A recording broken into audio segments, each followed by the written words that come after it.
As we walked, I asked her where we were and was somewhat surprised with her reply of heaven. In a peculiar way, I seemed to doubt her, and I said, "If I'm in heaven, then I want to see Jesus."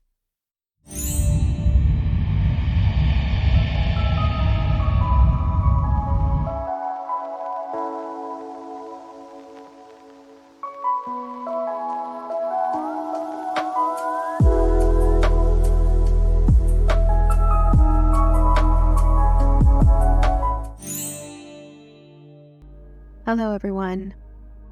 Firstly, I just wanted to take a moment and thank you all for your kind condolences and your kind words of encouragement.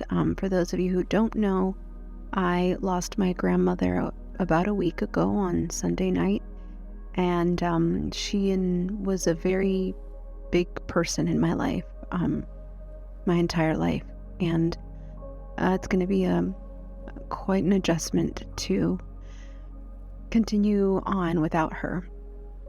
But I know that she finally is getting some peace and love and comfort, and she definitely deserves all those things. So I just wanted to thank everyone for the condolences and for being patient with me as the videos are coming out a little bit scattered, just because I'm trying to play catch up.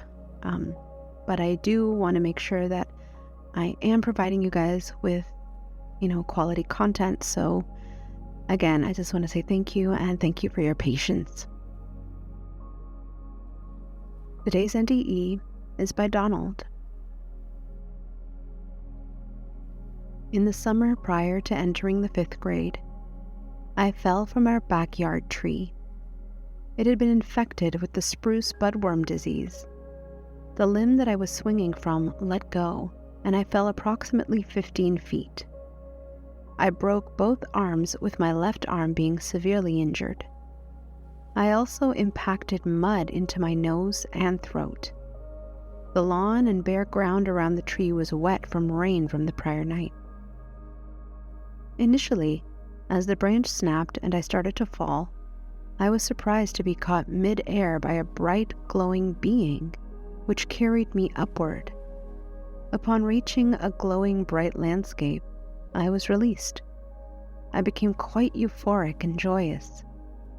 I immediately recalled jewels floating everywhere. As I moved my hand around them, I came to the awareness that I was flying and floating above our house. I had a wide-angle view and began looking at the lighthouse from the rooftop. I remember laughing at what my mom would say if she saw me on top of our 3-story home. I remember looking into the 2nd-story window of my parents' bedroom. At this point, I started to hear someone calling my name, but this was saying Donald, not Donnie, which everyone used, including my parents. I ignored the voice until a very stern woman's voice said it again. At this point, I turned and saw a tall, square-jawed, heavy, and slightly overweight woman in a yellow, flower-patterned sundress. I asked her who she was, and she said, "I'm your grandmother." None of this was spoken in human language because I never saw her lips move. When I said, "No, you're not. I know what my gram looks like, and it's not you." At this point, I only had my paternal grandmother living, and that was the only grandmother I was talking about. She then said, "All mothers have a mother, and that mother has a mother, and I am one of those." As she said this, in my mind, I saw little pictures going back each generation. I noticed her image there 2 or 3 generations back. I reached out and took her hand, and she smiled. As we walked, I asked her where we were, and was somewhat surprised with her reply of heaven. In a peculiar way, I seemed to doubt her, and I said, "If I'm in heaven, then I want to see Jesus." I was even more surprised when she said, "Okay." As we moved on, I realized the area around us had changed, and I was aware of a glowing building, for lack of better words. As we moved, I was aware that I thought it must be a library because people were reading and learning. In one room, I was surprised to see an Indian, and as I thought that, a very annoyed reply came from my elaborately painted and feathered individual. I am not an Indian. I have often thought of what he must have said. I remember how he was dressed, and think he was one of the South American native tribes, on the line of the Mayans, but remember only being bewildered and replying, "Look like an Indian to me." A little ways later, after seeing other beings reading and learning, my gram stopped and said, "Wait here." She would let Jesus know I was here. I remember that I thought I was outside the school's principal's office. Oddly, I seemed to slightly hear the conversation in the office as him on the telephone. After the short wait, I seemed to hear the phone receiver set down, just prior to him saying, "Yes, okay, right, goodbye." Then I got very nervous as I saw movement, a bright glow moving to the opening. I would have to say that at this point I was awestruck. At this point, the light was too much, and I humbly lowered my head. I never got a clear view of this being that my mom had talked so much about. This would be the part that bothered me the most when I started to relive it later on. My gram at this moment said what I thought was, "Yes, you are a man. This is Donald." I was confused as to why she didn't just say, "Jesus, this is Donald," but I was too busy trying to understand why he was so bright. I even tried to look through my slightly open fingers to get a glimpse. While I struggled to see, I remember him saying very little to my gram. All of a sudden, I was aware that he was searching, or maybe viewing, my childhood up until that point. I remember him stopping at a memory of mine, of which I was ashamed.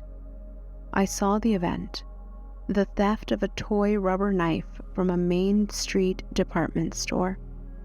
From a different angle, I saw me from a distance running out the loading dock door and home. It was all from a distance and detached.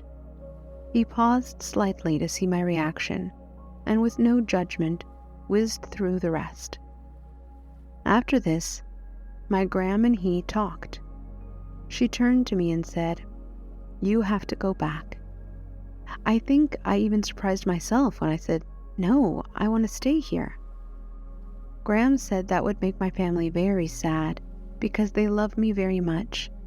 I said, "No, they don't," and was told to look. As I looked down through what I thought was a television, I could see my sister and my brothers trying to revive me. My older sister was digging the mud out of my throat and nose. I was surprised. I could hear her saying, Donnie, breathe, please," as she slapped my face. Then my gram bent down, and while on one knee, turned me around and looked me straight in the face. With her hands on my shoulders, she said the words that would haunt me. "Donald, you've got to go back, but remember you are a part of something very important."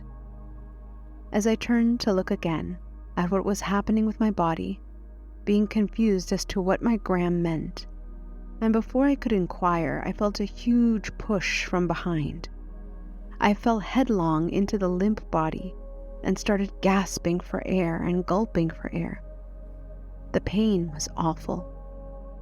I started to relate what had happened, but no one believed a word.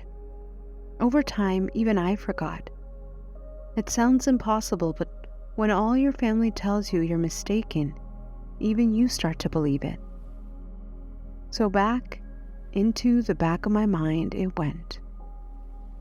I was married for 8 years, and having the last of our children born was when this all started coming back to me.